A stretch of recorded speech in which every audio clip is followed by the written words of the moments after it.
Prey tells the story of a skilled Comanche warrior protecting her tribe from a highly evolved alien predator that hunts humans for sport. During her journey, she proves that she has what it takes to be a hunter. Hey, what's up, everybody? It is me. I'm here to talk to you guys about, wow, one of the craziest, coolest, awesomest movies that I've seen this year, Prey. And let me give you a little history of the Predator franchise. For me, I grew up on it pretty much. It was that in the Alien franchise, and I know, they've made movies with them fighting each other, so there's always been a rivalry between the two. But I love them both. I love the Predator, just the character design, the makeup that they have.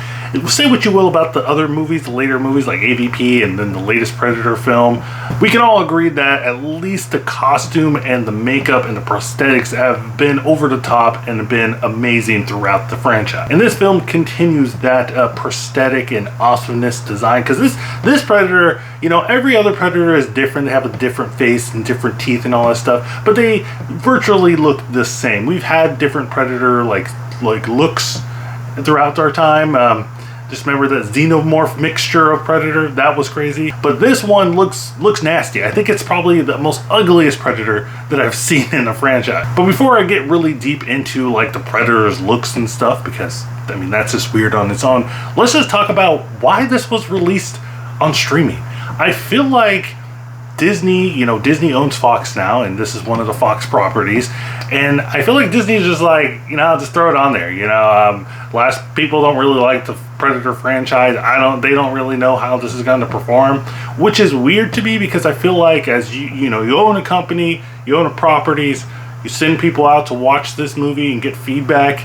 Maybe that person that watched the film, if they did, they said to the Disney CEO, this ain't good. Just throw it on Hulu. But I think they are very much regretting that decision, because everybody that I know is praising the heck out of this film. Just look at the Rotten Tomatoes score, and I know Rotten Tomatoes scores aren't everything, but just look at it. It's critics and audience alike love this film. So right now, for me, I just hope that this releases physically, especially with all the stuff that's happening at Warner Brothers. I need this to be physical so we can at least have access to this later down the line. But let's talk about this movie and how does it stack up with all the other Predator movies, or just an action movie, creature feature in general. I personally think that it's amazing. I think it's, for me, the best Predator film that I've seen. And I love when movies are like in an isolated event. Granted, in this movie, there is lots of different areas that the characters go and roam around, but it feels isolated. There isn't a lot of commotion going around, and I think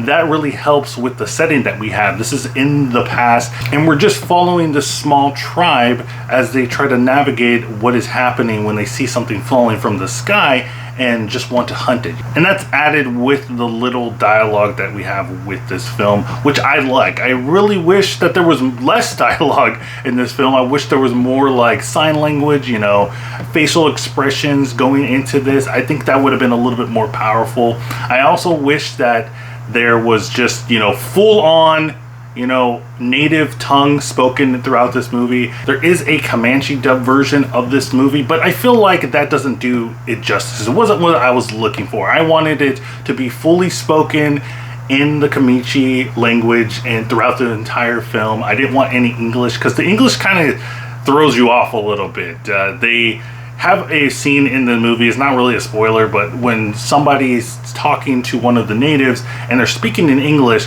but it makes it seem like they're speaking in the native tongue, the Comanche tongue, and I was like, but why are they speaking in English?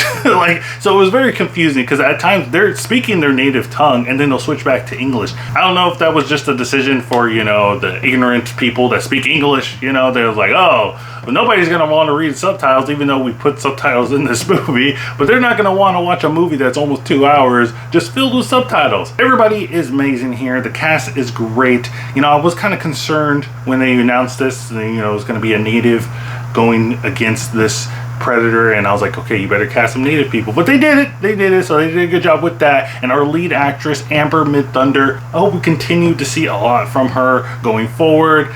You know, knowing the industry, probably not, but I'm just crossing my fingers that we do get more of her because she is just amazing in this film. The action is really well done. I do like the pacing of this film, though I feel like some people are not gonna like it. They're gonna probably think that the pacing is a little bit too slow and nothing is happening. I can see that, I can totally get that, but for me, I love the pacing. It was like a slow build up to the final confrontation between the Predator and Amber Midthunder's character coming head to head. And I really like that build up because throughout the whole movie, the Predator is looking for prey, right? As he does in all of his movies. He's looking for prey and he's looking for worthy prey. And you see that illustrated in the movie throughout the time as he's going, wandering this land. He's looking for different animals that he dubs like worthy of his attention, right? And during the encounters that Amber Midthunder's character has with the Predator kind of ignores her and says that she isn't worthy, or he doesn't say that because he doesn't talk,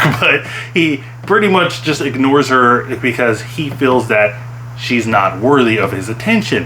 And that's a theme throughout the entire movie, that even her tribe doesn't think that she is worthy, or at least the men in her tribe do not think she is worthy of their attention, to be a huntress or anything other than just a woman that gathers food.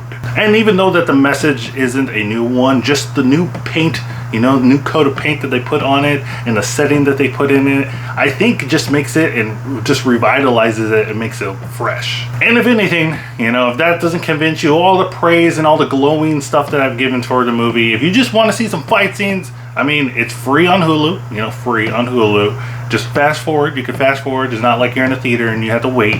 Just get to the end, watch the fight scene, though I feel like you're missing a whole bunch of goodness, but if you want to just see the fight scene, it's well worth your time. So guys, let me know what you think in the comments down below about Prey. Where does it stack for you in the whole Predator franchise? Is it number 1? Is it number 2? Is it number 3? Is it last? Let me know in the comments down below. Also guys, don't forget to check out my Twitter so you can stay up to date with my channel. Don't forget to like and subscribe. And remember guys, keep watching movies.